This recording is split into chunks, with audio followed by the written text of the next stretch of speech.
ఉంది. చాలా మంది ఏం చేస్తారంటే దేవుని నమ్ముకుంటారు, దేవుని యందు విశ్వాసం ఉంచుతారు, రక్షణ బాప్తీసం పొందుతారు. పొందిన తర్వాత మళ్ళా ఎప్పుడులాగానే కొనసాగుతూ ఉంటారు. నేను బాప్తీసం పొందిన రోజు 52 మంది బాప్తీసం పొందారు. 2012 జనవరి నెలలో 25వ తారీఖున పొందితే అందులో చాలా మంది దేవునికి దూరం అయిపోయిన వాళ్ళు ఉంటే అతి తక్కువ మంది మాత్రమే దేవునితో ఉన్న వాళ్ళు ఉన్నారు.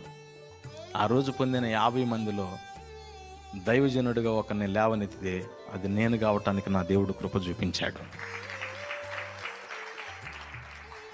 నేను ఎప్పుడైతే దేవుని నమ్ముకున్నానో, దేవుని నమ్ముకున్న తర్వాత, అంతకుముందు దేవుని నమ్ముకోకముందు యేసుప్రభుని నమ్ముకోవాలంటే యేసుప్రభునందు విశ్వాసం ఉంచితే, యేసుప్రభుని నమ్ముకున్న వాళ్ళు కరెక్ట్గా ఉండాలి, పర్ఫెక్ట్గా ఉండాలి, నీతిగా ఉండాలి, న్యాయంగా ఉండాలి అని చెబుతూ ఉండేవాడిని.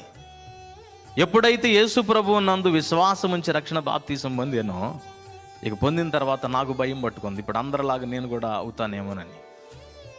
అప్పుడు దేవుడు నాతో మాట్లాడినప్పుడు,